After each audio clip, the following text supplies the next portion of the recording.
ਸ੍ਰੀ ਗੁਰ ਸ਼ਬਦ ਕਮਾਏ ਜਿਨ ਵਾਹਿਗੁਰੂ। ਕੀਤੇ ਪੰਚ ਵਿਕਾਰ, ਤਿਨ ਸੰਤਨ ਕੋ ਬੰਦਨਾ, ਫਿਰ ਚਰਨਨ ਪਰ ਧਾਰ। ਏਕ ਓੰਕਾਰ ਸਤਿਗੁਰੂ ਤੇ ਪ੍ਰਸਾਦ ਸਚ ਹੋਏ। ਵਾਹਿਗੁਰੂ ਜੀ ਕੀ ਫਤਿਹ ਹੈ। ਵਿਘਨ ਵਿਨਾਸ਼ਨ ਸੋਇ, ਕਉ ਟਲ ਗੁਰ ਸੇਵੀਐ, ਅਹਨਿਸ ਸਹਜ ਸੁਭਾਏ। ਦਰਸ਼ਨ ਪਰਸੈ ਗੁਰੂ ਕੈ, ਜਨਮ ਮਰਨ ਦੁਖ ਜਾਏ।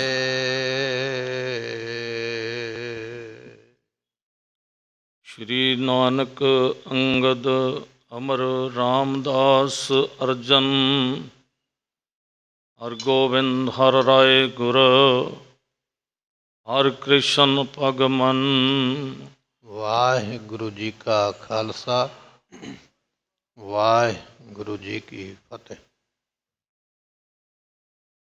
ਸਤਿਗੁਰਾਂ ਦੀ ਸਾਜੀ ਨਵਾਜੀ ਗੁਰੂ ਕੀ ਸੰਗਤ,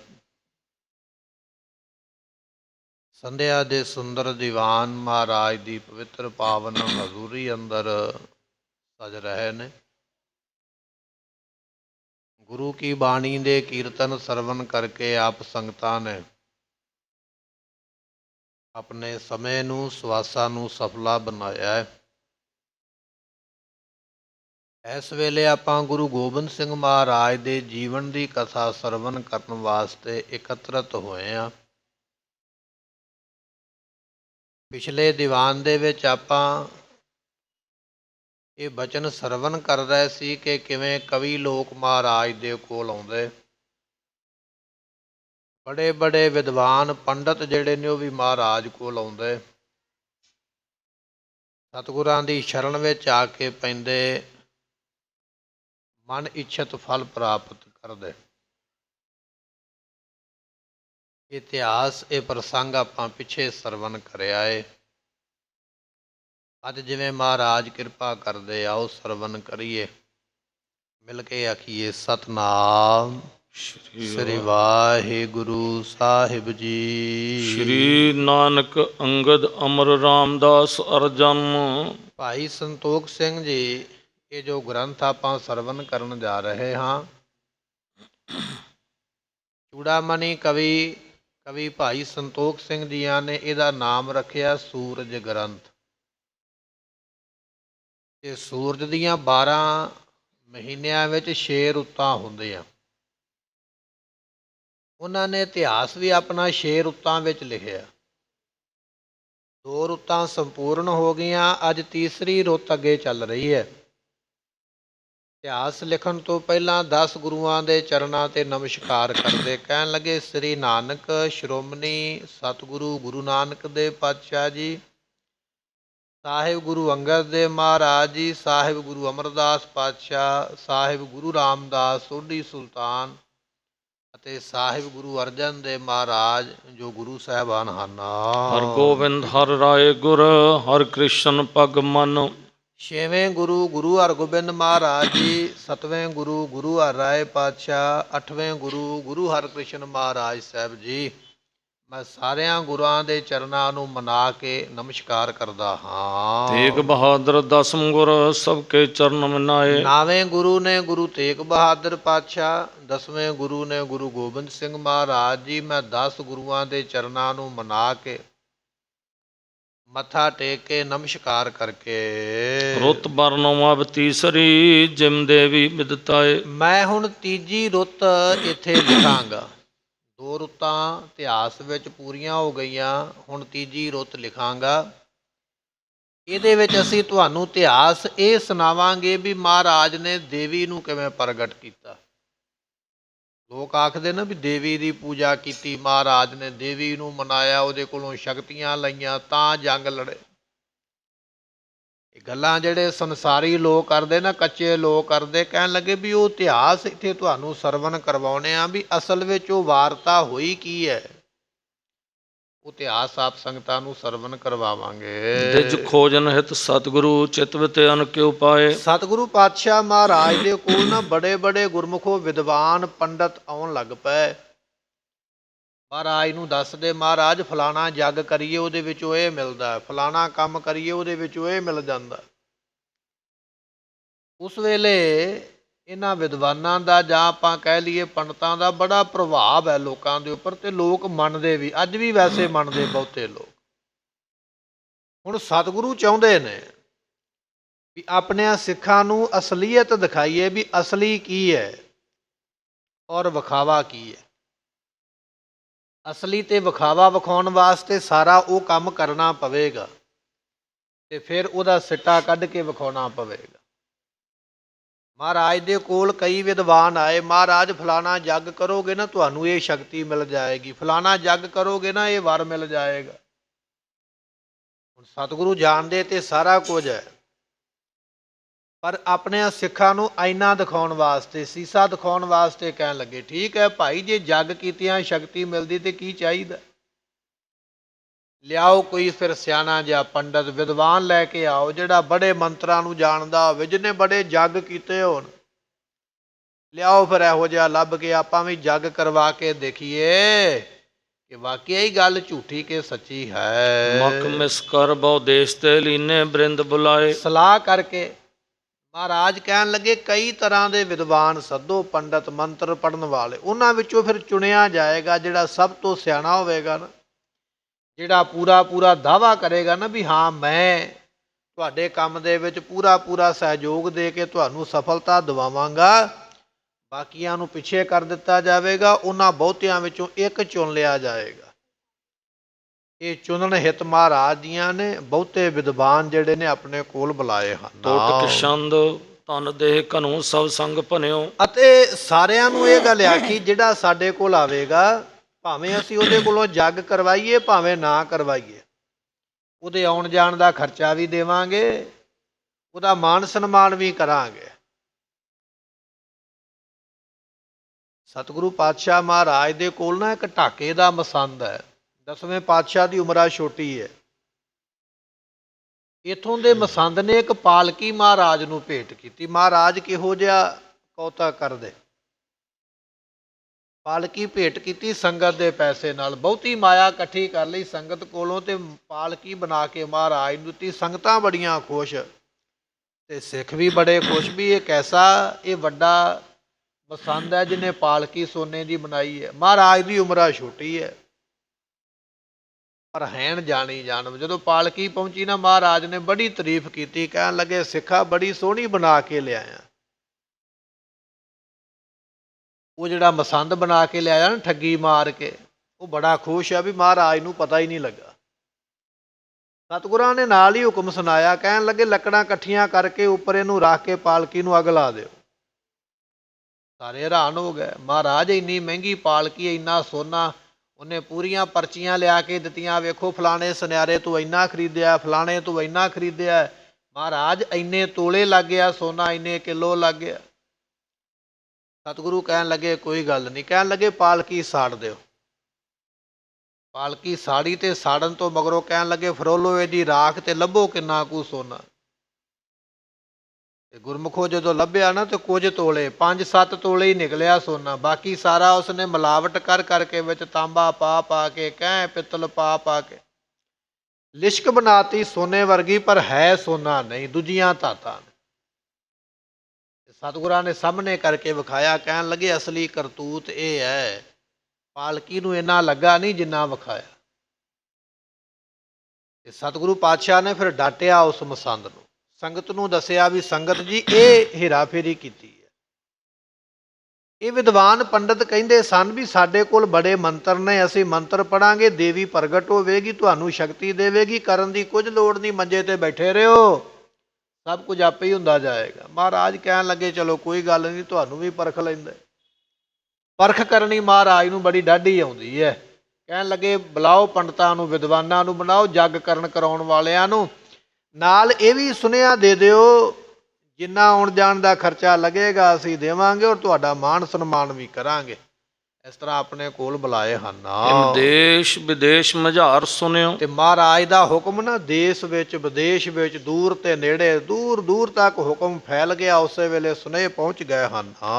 ਦਵਿਜ ਆਗਮ ਵੇਦ ਸ਼ਰੁਤ ਵਿਦ ਤੇ। ਕਹਿਣ ਲੱਗੇ ਵੱਡੇ ਵੱਡੇ ਸ਼ਾਸਤਰਾਂ ਤੇ ਵੇਦਾਂ ਦੀਆਂ ਸ਼ੁਰਤੀਆਂ ਪੜ੍ਹਨ ਵਾਲੇ ਜਦੋਂ ਪੰਡਤਾਂ ਨੂੰ ਪਤਾ ਲੱਗਾ, ਉਹ ਤੇ ਵੈਸੇ ਹੀ ਲਾਲਚੀ ਨੇ, ਵੀ ਬੱਕਰਾ ਮਿਲੇ ਸਹੀ, ਝਟਕਾਉਣ ਲੱਗਿਆਂ ਦੇ ਟਾਈਮ ਨਹੀਂ ਲਾਵਾਂਗੇ। ਪਤਾ ਲੱਗਾ ਵੀ ਮਹਾਰਾਜ ਯਾਦ ਕਰਦੇ ਪਏ, ਜੱਗ ਕਰਾਉਣਾ ਚਾਹੁੰਦੇ। ਜਿਹੜੇ ਜਿਹੜੇ ਪੰਡਤ ਨੂੰ, ਵਿਦਵਾਨ ਨੂੰ, ਸ਼ੁਰਤੀਆਂ ਪੜ੍ਹਨ ਵਾਲਾ, ਸਿਮਰਤੀਆਂ ਪੜ੍ਹਨ ਵਾਲਾ, ਵੇਦਾਂ ਪੜ੍ਹਨ ਵਾਲਾ, ਜਿੱਥੇ ਜਿੱਥੇ ਕਿਸੇ ਨੂੰ ਪਤਾ ਲੱਗਾ ਹੈ। ਬਿਤ ਭੇਦ ਖੜੰਗਨ ਕੇ ਜਿਤ ਜੇ। ਕਹਿਣ ਲੱਗੇ 6 ਵੇਦਾਂ ਦੇ ਜਿੰਨੇ ਭੇਦ ਜਾਣਨ ਵਾਲੇ, 6 ਅੰਗ ਨੇ ਗੁਰਮੁਖੋ ਵੇਦਾਂ ਦੇ। ਵੇਦ 4 ਹੀ ਨੇ, 6 ਉਹਦੇ ਵਿੱਚ ਅੰਗ ਨੇ। ਵੱਖ ਵੱਖ ਤਰ੍ਹਾਂ ਦੀ ਵਰਣਨ ਕੀਤੀ ਹੈ। ਜ਼ਿੰਦਗੀ ਕੀ ਕਰਦਾ ਕੋਈ, ਉਹਨੂੰ ਕਿਵੇਂ ਠੀਕ ਕਰਨਾ ਹੈ, ਇਹ ਸਾਰੇ ਕਰਮ ਕਾਂਡ ਲਿਖੇ ਹਨ।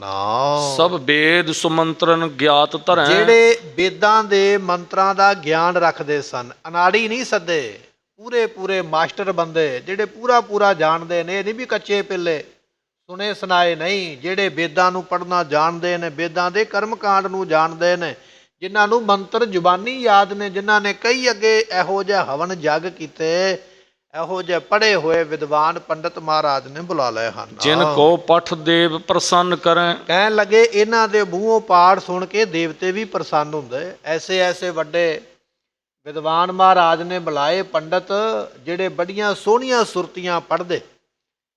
ਜਿਵੇਂ ਆਪਾਂ ਗੁਰਬਾਣੀ ਪੜ੍ਹਦੇ ਆ ਨਾ, ਆਪਾਂ ਆਖਦੇ ਪੰਕਤੀ ਪੜ੍ਹੀ ਹੈ।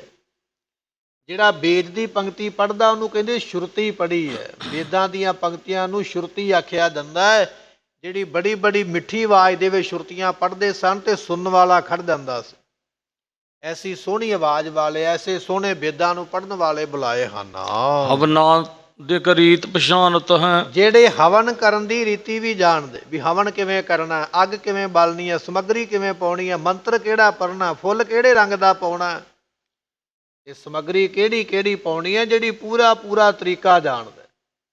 ਇਹੋ ਜਿਹੇ ਪੂਰੇ ਕਾਰੀਗਰ ਮਾਹਰ ਬੰਦੇ ਮਹਾਰਾਜ ਨੇ ਬੁਲਾਏ, ਜਿਨ੍ਹਾਂ ਨੂੰ ਮੌਸਮ ਦਾ ਗਿਆਨ ਹੋਵੇ, ਜਿਨ੍ਹਾਂ ਨੂੰ ਰੁੱਤ ਦਾ ਗਿਆਨ ਹੋਵੇ, ਕਿਹੜਾ ਫੁੱਲ ਵਿੱਚ ਪਾਉਣਾ ਹੈ, ਕਿਹੜੇ ਰੰਗ ਦਾ ਫੁੱਲ ਹੋਣਾ ਚਾਹੀਦਾ, ਕਿਹੜੇ ਰੰਗ ਦੀ ਖੰਡ ਹੋਣੀ ਚਾਹੀਦੀ ਹੈ, ਕਿਹੜੇ ਰੰਗ ਦੇ ਤਿਲ ਹੋਣੇ ਚਾਹੀਦੇ ਨੇ, ਕਿਹੜਾ ਮੰਤਰ ਨਾਲ ਪੜ੍ਹਿਆ ਜਾਏਗਾ। ਐਸੀ ਜਾਣਕਾਰੀ ਵਾਲੇ ਵੱਡੇ ਵੱਡੇ ਉਸਤਾਦਾਂ ਦੇ ਉਸਤਾਦ ਪੰਡਤ ਮਹਾਰਾਜ ਨੇ ਬੁਲਾਏ ਹਨ। ਸਭ ਪੂਜਨ ਕੀ ਵਿਦ ਜਾਣਤ ਹੈ। ਜਿਹੜੇ ਚੰਗੀ ਤਰ੍ਹਾਂ ਪੂਜਾ ਕਰ ਸਕਣ। ਮੁੜ ਕੇ ਇਹ ਨਾ ਕੋਈ ਬਹਾਨਾ ਲਾਵੇ ਵੀ ਮਹਾਰਾਜ ਫਲਾਣਾ ਬੰਦਾ ਕੱਚਾ ਸੀ, ਉਹਦੀ ਕਚਿਆਈ ਕਰਕੇ ਨਹੀਂ ਕੰਮ ਨੇਪਰੇ ਚੜਿਆ। ਮੁੜ ਕੇ ਕਿਤੇ ਬਹਾਨਾ ਲਾ ਕੇ ਭੱਜ ਨਾ ਜਾਣ, ਖਿਸਕ ਨਾ ਜਾਣ ਵੀ ਮਹਾਰਾਜ ਕੰਮ ਤੇ ਹੋ ਜਾਣਾ ਸੀ, ਪਰ ਸਾਡੇ 5-7 ਪੰਡਤਾਂ ਵਿੱਚੋਂ ਫਲਾਣਾ ਪੰਡਤ ਥੋੜਾ ਜਿਹਾ ਕੱਚਾ ਸੀ ਤੇ ਉਹਦੇ ਕਰਕੇ ਮਾਰ ਖਾ ਗਿਆ। ਨਹੀਂ, ਇਸ ਤਰ੍ਹਾਂ ਦਾ ਵੀ ਬਹਾਨਾ ਨਾ ਕੋਈ ਲਾਵੇ। ਐਸੇ ਪੰਡਤ ਚੁਣੇ ਮਹਾਰਾਜ ਨੇ ਜਿਹੜੇ ਵੇਦ ਪੜ੍ਹਨ ਵਿੱਚ ਅਤੇ ਇਸੇ ਤਰ੍ਹਾਂ ਪੂਜਾ ਕਰਨ ਦੇ ਵਿੱਚ ਮਾਹਰ ਸਨ। ਗੁਰੂਆਂ ਦੇ ਗੁਰੂ ਆਪਣੇ ਆਪ ਨੂੰ ਕਹਿੰਦੇ ਸਨ। ਐਸੇ ਵਿਦਵਾਨਾਂ ਨੂੰ ਬੁਲਾਇਆ ਹੈ। ਔਰ ਗ੍ਰਾਮਨ ਮਾਨਵ ਭੇਜ ਦੀਏ। ਸਤਿਗੁਰੂ ਪਾਤਸ਼ਾਹ ਨੇ ਲਿਖ ਕੇ ਚਿੱਠੀਆਂ ਵੱਖ-ਵੱਖ ਦੇਸ਼ ਦੇ ਵਿੱਚ, ਵਿਦੇਸ਼ ਦੇ ਵਿੱਚ, ਪਿੰਡਾਂ ਦੇ ਵਿੱਚ ਭੇਜੀਆਂ। ਚਿੱਠੀ ਵਿੱਚ ਲਿਖਿਆ ਗਿਆ, ਇਹ ਵਿਦਵਾਨੋ, ਗ੍ਰੰਥਾਂ ਨੂੰ ਪੜ੍ਹਨ ਵਾਲਿਓ, ਜੱਗ ਨੂੰ ਕਰਾਉਣ ਵਾਲਿਓ, ਪੂਜਾ ਦੀ ਵਿਧੀ ਜਾਣਨ ਵਾਲਿਓ, ਤੁਹਾਨੂੰ ਸਭ ਨੂੰ ਸਤਿਗੁਰੂ ਗੋਬਿੰਦ ਸਿੰਘ ਮਹਾਰਾਜ ਨੇ ਅਨੰਦਪੁਰ ਸਾਹਿਬ ਬੁਲਾਇਆ ਹੈ। ਇਸ ਤਰ੍ਹਾਂ ਚਿੱਠੀਆਂ ਲਿਖੀਆਂ ਹਨ। ਨਿਜ ਨੇਰ ਕੇ ਦੂਰ ਹੈ ਜਾਣ ਲਈਏ। ਭਾਵੇਂ ਕੋਈ ਨੇੜੇ ਹੈ, ਭਾਵੇਂ ਕੋਈ ਦੂਰ ਹੈ, ਜਿਹੜਾ ਵਿਦਵਾਨ ਇੰਨੀ ਮਹਾਰਤ ਰੱਖਦਾ, ਇੰਨੀ ਕਾਬਲੀਅਤ ਰੱਖਦਾ ਹੈ ਕਿ ਮੈਂ ਜੱਗ ਕਰ ਸਕਦਾ ਹਾਂ ਜਾਂ ਕਰਵਾ ਸਕਦਾ ਹਾਂ, ਜਾਂ ਮੈਂ ਵਰ ਲੈ ਕੇ ਦੇਵਤਿਆਂ ਕੋਲੋਂ ਦੇ ਸਕਦਾ ਹਾਂ, ਉਹ ਭਾਵੇਂ ਦੂਰ ਹੈ ਤੇ ਭਾਵੇਂ ਨੇੜੇ ਹੈ, ਛੇਤੀ ਨਾਲ ਆਨੰਦਪੁਰ ਸਾਹਿਬ ਪਹੁੰਚਣਾ ਕਰੋ। ਸਭ ਕੋ ਬੁਲਵਾਏ ਆਨੰਦਪੁਰੇ। ਸਤਿਗੁਰਾਂ ਨੇ ਚਿੱਠੀ ਲਿਖੀ ਹੈ ਤੇ ਕਹਿਣ ਲੱਗੇ ਵੀ ਆਨੰਦਪੁਰ ਸਾਹਿਬ ਨੂੰ ਬੁਲਾਵਾ ਸਾਰਿਆਂ ਨੂੰ ਭੇਜਿਆ ਵੀ ਆਜੋ ਭਾਈ ਆਨੰਦਪੁਰ ਸਾਹਿਬ ਪਹੁੰਚਣਾ ਕਰੋ। ਬਹੁ ਆਵਤ ਭੇ ਬੜ ਮੇਲ ਕਰੇ। ਬਸ ਚਿੱਠੀਆਂ ਗੁਰਮੁਖੋ ਜਾਣ ਦੀ ਢੇਰ ਸੀ। ਵੱਡੇ ਵੱਡੇ ਪੰਡਤ ਵਿਦਵਾਨ ਗ੍ਰੰਥਾਂ ਨੂੰ ਪੜ੍ਹੇ ਹੋਏ, ਜਿਨ੍ਹਾਂ ਨੇ ਜ਼ੁਬਾਨੀ ਯਾਦ ਕੀਤੇ ਹੋਏ, ਜਿਨ੍ਹਾਂ ਨੇ ਬੜੇ ਬੜੇ ਜੱਗ ਕੀਤੇ ਤੇ ਕਰਵਾਏ ਸਨ। ਐਸੇ ਪੰਡਤਾਂ ਦੇ ਹਜੂਮ ਹੀ ਇਕੱਠੇ ਹੋ ਕੇ ਬੜੇ ਵੱਡੇ ਗਰੁੱਪ ਬਣਾ ਕੇ ਅਨੰਦਪੁਰ ਸਾਹਿਬ ਪਹੁੰਚਦੇ ਪਏ ਹਨ। ਦਿਸ਼ ਪੂਰਬ ਕੇ ਪੁਰ ਕੌਣ ਗਨੇ। ਕਹਿਣ ਲੱਗੇ ਪੂਰਬ ਦੀ ਦਿਸ਼ਾ ਦੇ ਗੁਰਮੁਖੋ ਨਗਰ ਨਹੀਂ ਉਹਨੇ ਆਪਾਂ ਗਿਣ ਸਕਦੇ ਜਿੰਨੇ ਪੰਡਤ ਆ ਗਏ। ਪੂਰਬ ਦੀ ਦਿਸ਼ਾ ਜਿੱਧਰੋਂ ਸੂਰਜ ਚੜ੍ਹਦਾ ਨਾ ਉਸ ਪਾਸਿਓਂ ਜਿੰਨੇ ਵੱਡੇ ਵੱਡੇ ਮਹਾਨਗਰ ਨੇ ਉਹਨਾਂ ਮਹਾਨਗਰਾਂ ਵਿੱਚ ਰਹਿਣ ਵਾਲੇ ਬੜੇ ਬੜੇ ਉਸਤਾਦ ਪੰਡਤ ਜਿਹੜੇ ਬੇਗਿਣਤ ਗਿਣਤੀ ਵਿੱਚ ਅਨੰਦਪੁਰ ਸਾਹਿਬ ਪਹੁੰਚੇ ਹਨ। ਸ਼ਿਵ ਕੋ ਪੁਰ ਔ ਮਥਰਾਦ ਕਨੇ। ਕਹਿਣ ਲੱਗੇ ਸ਼ਿਵ ਦੀ ਪੁਰੀ ਕਿਹੜੀ ਹੈ? ਕਾਂਸ਼ੀ। ਕਾਂਸ਼ੀ ਮੰਨਿਆ ਜਾਂਦਾ ਹੈ ਹਿੰਦੂ ਪੰਡਤਾਂ ਦਾ ਗੜ੍ਹ। ਹਿੰਦੂ ਜਿੰਨੇ ਪੰਡਤ ਵਿਦਵਾਨ ਨੇ ਉਹ ਸਾਰੇ ਕਾਂਸ਼ੀ ਵਿੱਚੋਂ ਪੈਦਾ ਹੁੰਦੇ। ਕਾਂਸ਼ੀ ਵਿੱਚ ਹੀ ਹੈ ਉਹਨਾਂ ਦੀ ਯੂਨੀਵਰਸਿਟੀ ਪੜ੍ਹਨ ਵਾਲੀ, ਜਿੱਥੇ ਉਹ ਪੜ੍ਹਦੇ ਨੇ ਵੇਦਾਂ ਨੂੰ, ਸ਼ਾਸਤਰਾਂ ਨੂੰ, ਸਿਮਰਤੀਆਂ ਨੂੰ। ਸਭ ਤੋਂ ਵੱਡਾ ਗੜ੍ਹ ਕਾਸ਼ੀ ਹੈ ਵਿਦਵਾਨਾਂ ਦਾ। ਕਹਿਣ ਲੱਗੇ ਕਾਸ਼ੀ ਦੇ ਜਦੋਂ ਬ੍ਰਾਹਮਣਾਂ ਨੂੰ ਪਤਾ ਲੱਗਾ ਨਾ, ਜਿਨ੍ਹਾਂ ਦੇ ਬਾਬਤ ਭਗਤ ਕਬੀਰ ਸਾਹਿਬ ਜੀ ਨੇ ਲਿਖਿਆ, ਐਸੇ ਸੰਤ ਨ ਮੋਕੋ ਭਾਵੈ, ਡਾਲਾ ਸਿਉ ਪੇਡਾ ਗਡਕਾਵੈ, ਬਾਸਨ ਮਾਂਜ ਚੜਾਵੈ ਉਪਰ, ਕਾਠੀ ਧੋਏ ਜਲਾਵੈ। ਬਚਨ ਲਿਖਿਆ, ਕਹਿਣ ਲੱਗੇ ਵੀ ਇਸ ਤਰ੍ਹਾਂ ਦੇ ਸਾਨੂੰ ਨਹੀਂ ਚੰਗੇ ਲੱਗਦੇ। ਭਾਂਡਾ ਤੇ ਮਾਂਜ ਕੇ ਉੱਪਰ ਰੱਖ ਲਿਆ, ਲੱਕੜਾਂ ਵੀ ਧੋ ਕੇ ਥੱਲੇ ਉਹਦੇ ਲਾਈਆਂ, ਪਰ ਕੀਤਾ ਕੀ ਹੈ? ਠੱਗੀ ਮਾਰ ਕੇ ਤੇ ਫਿਰ ਉਸ ਭੋਜਨ ਨੂੰ ਛਕਿਆ। ਡਾਲਾ ਸਿਉ ਪੇਡਾ ਗੁਡਕਾਵੈ, ਬ੍ਰਹਮਾ ਹੂੰ ਕੋ ਕਹਿਓ ਨਾ ਮਾਨੈ, ਆਪ ਗਏ ਔਰਨ ਹੂੰ ਖੋਵੈ, ਆਗ ਲਗਾਏ ਮੰਦਰ ਮੈਂ ਸੋਵੈ। ਇਹ ਭਗਤ ਕਬੀਰ ਸਾਹਿਬ ਜੀਆਂ ਨੇ ਸ਼ਬਦ ਵਿੱਚ ਉਹਨਾਂ ਦਾ ਵਰਣਨ ਕੀਤਾ। ਸੋ ਕਹਿਣ ਲੱਗੇ ਵੀ ਕਾਂਸ਼ੀ ਦੇ ਜਿਹੜੇ ਆਪਣੇ ਆਪ ਨੂੰ ਵੱਡੇ ਵਿਦਵਾਨ ਕਹਿੰਦੇ ਸਨ ਨਾ ਪੰਡਤ, ਉਹ ਵੀ ਆ ਗਏ। ਤੇ ਦੂਜੇ ਨੰਬਰ ਤੇ ਮਥੁਰਾ ਇੱਕ ਸ਼ਹਿਰ ਹੈ ਜਿੱਥੇ ਭਗਵਾਨ ਕ੍ਰਿਸ਼ਨ ਜੀਆਂ ਨੇ ਕਈ ਕੌਤਕ ਕੀਤੇ। ਕਹਿਣ ਲੱਗੇ ਮਥੁਰਾ ਦੇ ਵਿੱਚ ਵੀ ਬੜੇ ਬੜੇ ਵਿਦਵਾਨ ਪੰਡਤ ਬ੍ਰਾਹਮਣ ਰਹਿੰਦੇ।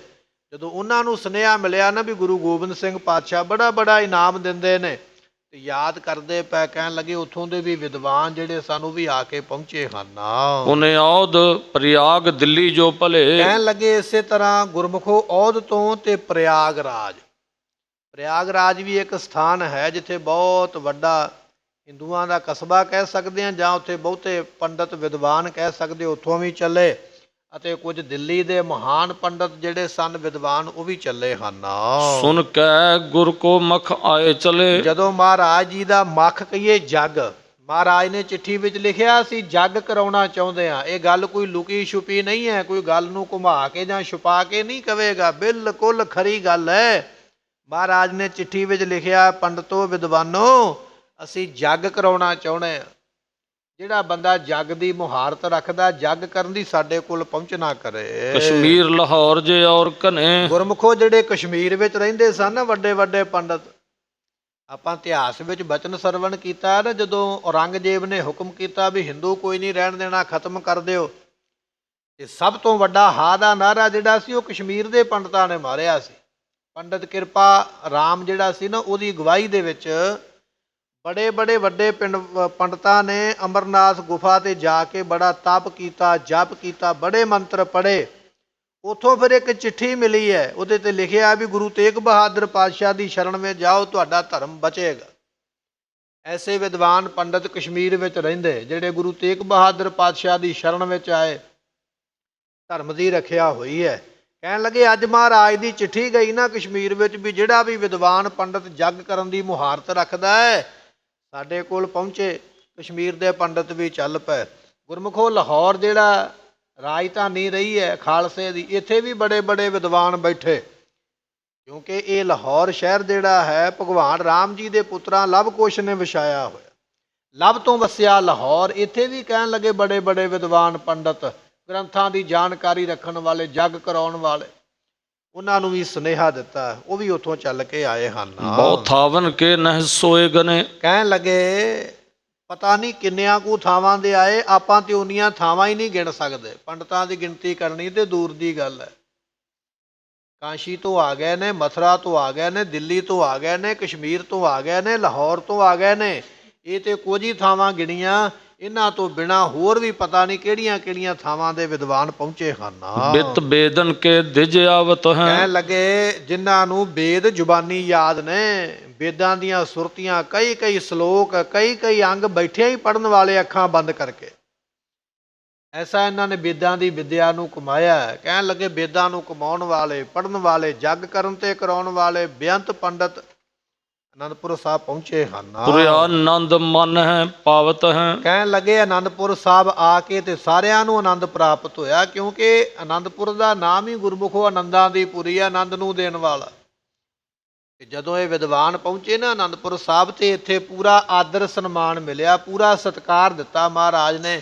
ਬੜੇ ਸੋਹਣੇ ਇਹਨਾਂ ਵਾਸਤੇ ਘਰ ਬਣਾਏ ਜਿੱਥੇ ਇਹਨਾਂ ਨੇ ਰਹਿਣਾ, ਪ੍ਰਸ਼ਾਦੇ ਪਾਣੀ ਦਾ ਪੂਰਾ ਪੂਰਾ ਪ੍ਰਬੰਧ ਇਹਨਾਂ ਦਾ ਹੋਇਆ ਹੈ। ਦੋਹਰਾ ਬੇਤਾ ਵਿਦਿਆ ਸਗਲ ਕੇ ਸੁਆਵਤ ਚਿਤ ਚਾਏ। ਜਿਹੜੇ ਵਿਦਿਆ ਦੇ ਵਿੱਚ ਨਿਪੁੰਨ ਸਨ, ਕੱਚੇ ਨਹੀਂ ਆਏ, ਉਹਨਾਂ ਨੂੰ ਵੀ ਪਤਾ ਵੀ ਮਹਾਰਾਜ ਕੱਚਿਆਂ ਨੂੰ ਫੜ ਲੈਣਗੇ।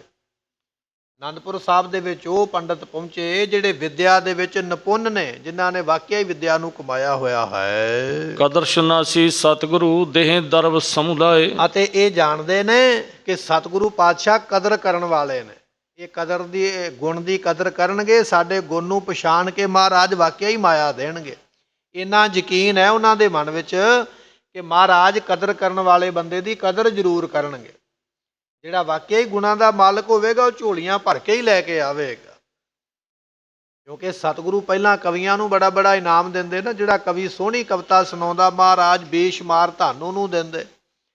ਇਹਨਾਂ ਪੰਡਤਾਂ ਨੂੰ ਇਹ ਸਾਰੀਆਂ ਗੱਲਾਂ ਦਾ ਪਤਾ ਸੀ ਵੀ ਜੇ ਸਾਡਾ ਜੱਗ ਹੋ ਗਿਆ ਸਫਲਾ ਤੇ ਸਾਨੂੰ ਸਾਰੀ ਉਮਰ ਕੰਮ ਕਰਨ ਦੀ ਲੋੜ ਨਹੀਂ ਪਵੇਗੀ, ਮਹਾਰਾਜ ਸਾਡੇ ਘਰ ਭਰ ਦੇਣਗੇ ਧਨ ਦੇ ਨਾਲ। ਕਿਉਂਕਿ ਮਹਾਰਾਜ ਗੁਣ ਦੀ ਕਦਰ ਕਰਦੇ ਨੇ, ਇਸ ਕਰਕੇ ਤਾਂ ਇਹ ਦੂਰੋਂ ਦੂਰੋਂ ਪੰਡਤ ਪਹੁੰਚੇ ਹਨ। ਟੋਟਕ ਛੰਦ ਕਹਿ ਲਓ ਗਨੀਆਂ ਤੇ ਆਏ ਗਏ। ਭਾਈ ਸੰਤੋਖ ਸਿੰਘ ਜੀ ਕਹਿਣ ਲੱਗੇ ਵੀ ਮੈਂ ਗਿਣ ਕੇ ਗਿਣਤੀ ਨਹੀਂ ਦੱਸ ਸਕਦਾ ਵੀ ਉਹ 500 ਸਨ ਕਿ 1000 ਸਨ ਕਿ 2000 ਕਿ 5000 ਕਿੰਨੇ ਸਨ। ਸਿਰਫ ਇੰਨਾ ਹੀ ਕਹਿ ਸਕਦਾ ਵੀ ਬੇਗਿਣਤ ਸਨ, ਗਿਣਤੀ ਤੋਂ ਪਰੇ ਇੰਨੇ ਪੰਡਤ ਪਹੁੰਚੇ ਹਨ। ਪੁਰ ਆਨੰਦ ਮੈਂ ਬਿਸਰਾਮ ਕੀ। ਇਹਨਾਂ ਸਾਰਿਆਂ ਨੂੰ ਅਨੰਦਪੁਰ ਸਾਹਿਬ ਦੇ ਵਿੱਚ ਰਹਿਣ ਦਾ, ਪ੍ਰਸ਼ਾਦਾ ਪਾਣੀ ਛਕਣ ਦਾ, ਬਣਾਉਣ ਦਾ, ਸੌਣ ਦਾ ਸਾਰਾ ਇੰਤਜ਼ਾਮ ਪ੍ਰਾਪਤ ਹੋਇਆ ਹੈ। ਸਭ ਚਾਵਰ ਚੂਨ ਘਿਤੇ ਆਦਿ ਲਹਿ। ਇਹਨਾਂ ਪੰਡਤਾਂ ਨੇ ਆਖਿਆ ਵੀ ਮਹਾਰਾਜ ਅਸੀਂ ਤੁਹਾਡੇ ਲੰਗਰ ਚੋਂ ਪ੍ਰਸ਼ਾਦਾ ਨਹੀਂ ਜੇ ਛਕਣਾ। ਉਹਦਾ ਕਾਰਨ ਇਹ ਆ ਵੀ ਉੱਥੇ ਬਣਾਉਣ ਵਾਲੇ ਕਈ ਜਾਤਾਂ ਦੇ ਹੋਣਗੇ ਤੇ ਖਾਣ ਵਾਲੇ ਵੀ ਕਈ ਜਾਤਾਂ ਦੇ ਨੇ। ਉੱਥੇ ਸਾਡੇ ਵਰਗੀ ਸੁਚਮ ਕੋਈ ਨਹੀਂ ਹੋ ਸਕਦੀ। ਮਹਾਰਾਜ ਨੇ ਪੁੱਛਿਆ ਫਿਰ ਕੀ ਕਰਨਾ। ਕਹਿਣ ਲੱਗੇ ਜੀ ਸੁੱਕੀ ਰਸਤ ਦੇ ਦਿਓ, ਸਾਨੂੰ ਦੇ ਦਿਓ ਚੌਲ, ਤੇ ਸਾਨੂੰ ਦੇ ਦਿਓ ਘਿਓ, ਤੇ ਨਾਲੇ ਦੇ ਦਿਓ ਮਿੱਠਾ, ਜੋ ਵੀ ਸ਼ੱਕਰ ਵਗੈਰਾ ਹੈ ਇਹ ਸਾਨੂੰ ਤੁਸੀਂ ਦੇ ਦਿਓ, ਬਣਾ ਅਸੀਂ ਆਪੇ ਲਵਾਂਗੇ। ਮਹਾਰਾਜ ਨੇ ਸਿੱਖਾਂ ਨੂੰ ਹੁਕਮ ਕੀਤਾ, ਕਹਿਣ ਲੱਗੇ ਜੋ ਮੰਗਦੇ ਦੇ ਦਿਓ। ਇਹਨਾਂ ਨੇ ਜਿੱਥੇ ਜਿੱਥੇ ਟਿਕਾਣਾ ਮਿਲਿਆ ਨਾ ਆਪੋ ਆਪਣੇ ਚੁੱਲ੍ਹੇ ਬਣਾ ਕੇ ਤੇ ਆਪੋ ਆਪਣੇ ਭਾਂਡੇ ਸਾਫ਼ ਕਰਕੇ ਲੱਕੜਾਂ ਧੋ ਕੇ ਚੰਗੀ ਤਰ੍ਹਾਂ ਤੇ ਉਹ ਚੁੱਲ੍ਹੇ ਵਿੱਚ ਲਾਈਆਂ ਵੀ ਜੂਠੀ ਲੱਕੜ ਵੀ ਨਹੀਂ ਬਾਲਣੀ ਅੱਗ ਦੇ ਵਿੱਚ। ਇਸ ਤਰ੍ਹਾਂ ਕਰਕੇ ਕਹਿਣ ਲੱਗੇ ਵੀ ਰਸਤਾਂ ਲੈ ਕੇ ਬਣਾ ਕੇ ਛਕਦੇ ਹਨ। ਕਰ ਭੋਜਨ ਕੋ ਦਰਸ਼ਨ ਚਾਹੇ। ਤੇ ਜਦੋਂ ਭੋਜਨ ਛਕਦੇ ਨੇ ਤੇ ਫਿਰ ਰੱਜ ਕੇ ਚੰਗੀ ਤਰ੍ਹਾਂ ਆਰਾਮ ਕਰਦੇ। ਤੇ ਆਰਾਮ ਕਰਨ ਤੋਂ ਮਗਰੋਂ ਫਿਰ ਇਹਨਾਂ ਨੇ ਸੋਚਿਆ ਵੀ ਜਿਹੜੇ ਕੰਮ ਆਏ ਆ ਉਹ ਤੇ ਕਰੀਏ। ਹੁਣ ਗੁਰੂ ਪਾਤਸ਼ਾਹ ਦੇ ਦਰਸ਼ਨ ਚਾਹੁੰਦੇ ਨੇ ਵੀ ਮਹਾਰਾਜ ਦੇ ਕੋਲ ਜਾਣਾ ਕਰੀਏ। ਜਿਜ ਪੁੰਜ ਹੈ ਪੁੰਜ ਸੁਡੇਰ ਕੀਏ। ਕਹਿਣ ਲੱਗੇ ਵੀ ਬੇਅੰਤ ਇਹਨਾਂ ਪੰਡਤਾਂ ਨੇ ਆਪੋ ਆਪਣੇ ਡੇਰੇ ਕੀਤੇ ਹੋਏ ਹਨ। ਬਿਨ ਵਿਦਿਆ ਸੁਵਿਦਿਆ ਮਿਲੰਤ ਭਏ। ਕਹਿਣ ਲੱਗੇ ਬੜੇ ਬੜੇ ਵਿਦਿਆ ਤੋਂ ਬਿਨਾਂ ਤੇ ਵਿਦਿਆ ਵਾਲੇ ਇਕੱਠੇ ਹੋ ਗਏ। ਹੁਣ ਕੁਝ ਪੰਡਤ ਉਹ ਆਏ ਨੇ ਜਿਹੜੇ ਵਿਦਵਾਨ ਨੇ, ਤੇ ਕੁਝ ਆਏ ਨੇ ਜਿਹੜੇ ਨਾਲ ਗੜਵਈ ਨੇ, ਜਿਨ੍ਹਾਂ ਨੇ ਨਾਲ ਉਹਨਾਂ ਦਾ ਇਸ਼ਨਾਨ ਕਰਾਉਣਾ, ਉਹਨਾਂ ਨੂੰ ਪ੍ਰਸ਼ਾਦਾ ਛਕਾਉਣਾ, ਉਹਨਾਂ ਦੇ ਬਸਤਰ ਧੋਣੇ। ਹੈ ਉਹ ਵੀ ਪੰਡਤ ਹੀ ਨੇ, ਕਿਉਂਕਿ ਪੰਡਤ ਦੀ ਸੇਵਾ ਵਾਸਤੇ ਪੰਡਤ ਹੀ ਰੱਖਿਆ ਹੋਇਆ। ਦੂਜੀ ਜਾਤ ਨੂੰ ਤੇ ਹੱਥ ਲਾਉਣ ਦਾ ਹੁਕਮ ਨਹੀਂ ਨਾ ਵੀ ਕੱਪੜੇ ਨੂੰ ਹੱਥ ਲਾਏਗਾ ਕੱਪੜਾ ਜੂਠਾ ਹੋ ਜਾਏਗਾ, ਜਾਂ ਭਾਂਡੇ ਨੂੰ ਹੱਥ ਲਾਏਗਾ ਤੇ ਭਾਂਡਾ ਮਲੀਨ ਹੋ ਜਾਏਗਾ। ਪੰਡਤ ਦੀ ਸੇਵਾ ਵਿਦਵਾਨ ਦੀ ਕਰਨ ਵਾਸਤੇ ਵੀ ਉਹਨੇ ਪੰਡਤ ਹੀ ਰੱਖਿਆ ਹੋਇਆ। ਕਹਿਣ ਲੱਗੇ ਕੁਝ ਪੰਡਤ ਤੇ ਉਹ ਆਏ ਜਿਹੜੇ ਵਿਦਵਾਨ ਨੇ, ਜਿਨ੍ਹਾਂ ਨੇ ਕੰਮ ਕਰਨਾ, ਤੇ ਕੁਝ ਪੰਡਤ ਨਾਲ ਉਹ ਆਏ ਜਿਨ੍ਹਾਂ ਨੇ ਸੇਵਾ ਕਰਨੀ ਹੈ ਪੰਡਤਾਂ ਦੀ। ਪ੍ਰਸ਼ਾਦਾ ਪਾਣੀ ਬਣਾ ਕੇ ਛਕਾਉਣਗੇ, ਬਸਤਰ ਕੱਪੜਾ ਧੋਣਗੇ। ਐਸੇ ਬਹੁਤੇ ਆ ਕੇ ਮਿਲੇ ਹਨ। ਪਰਖੈਨ ਕੋਇ ਮਠਾਨ ਮਨਉ। ਤੇ ਸਤਿਗੁਰੂ ਪਾਤਸ਼ਾਹ ਮਹਾਰਾਜ ਜਾਣਦੇ ਵੀ ਇਹਨਾਂ ਦੀ ਪਰਖ ਵੀ ਕਰਨੀ ਚਾਹੀਦੀ ਹੈ।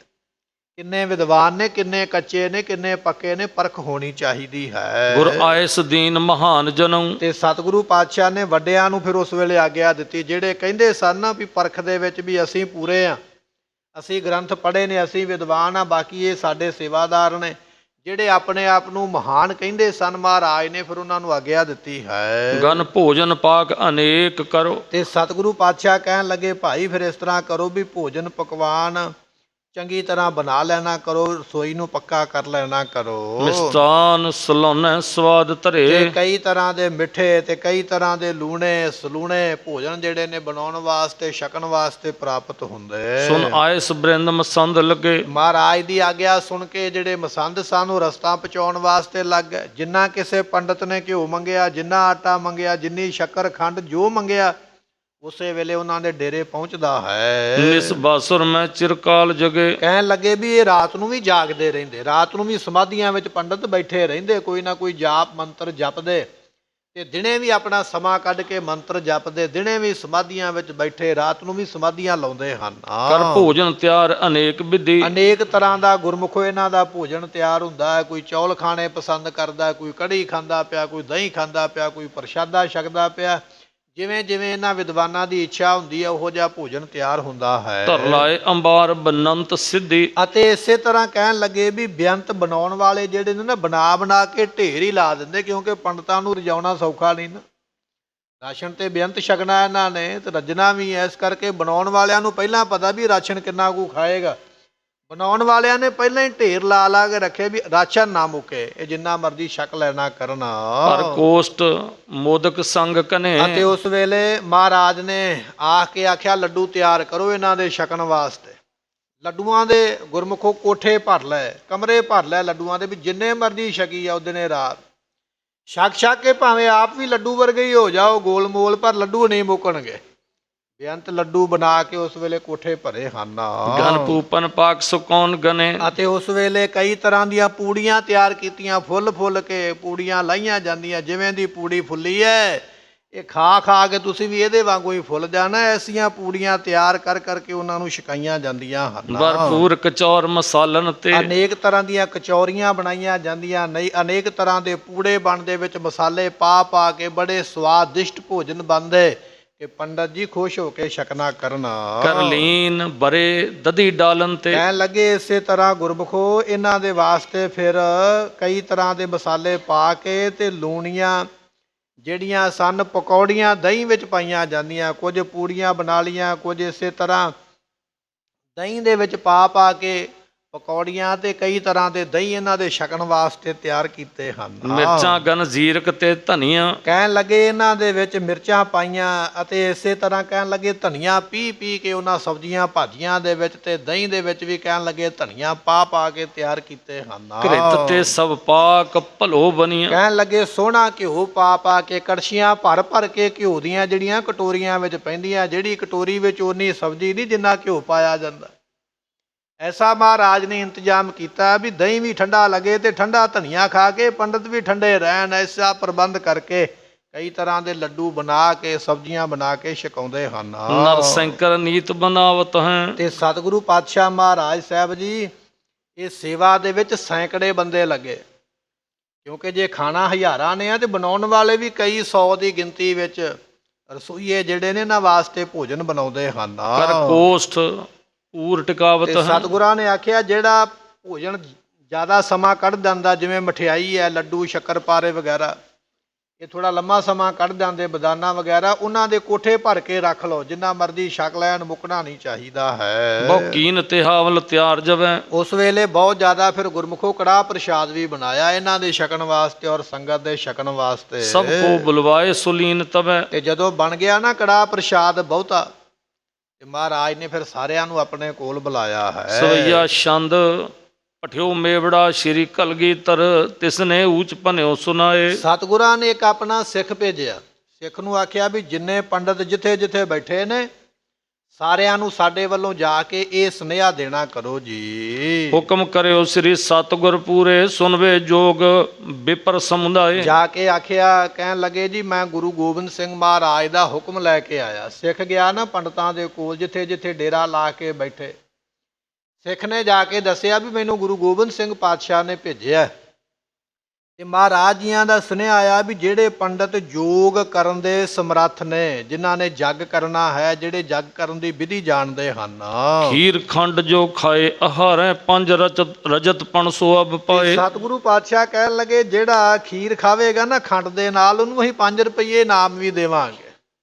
ਚੰਗੀ ਤਰ੍ਹਾਂ ਰਜਾਉਣਾ ਹੈ, ਨਾਲ ਮਾਇਆ ਵੀ ਦੇਵਾਂਗੇ ਕਿ ਮਾਇਆ ਦੇ ਲਾਲਚ ਵਿੱਚ ਆ ਕੇ ਬਹੁਤਾ ਖਾਣਗੇ, ਬਹੁਤਾ ਖਾਣਗੇ ਭਾਵੇਂ ਲੇਟ ਹੀ ਜਾਣ ਪਰ ਖਾਣ ਤੋਂ ਨਹੀਂ ਪਿੱਛੇ ਹਟਣਗੇ।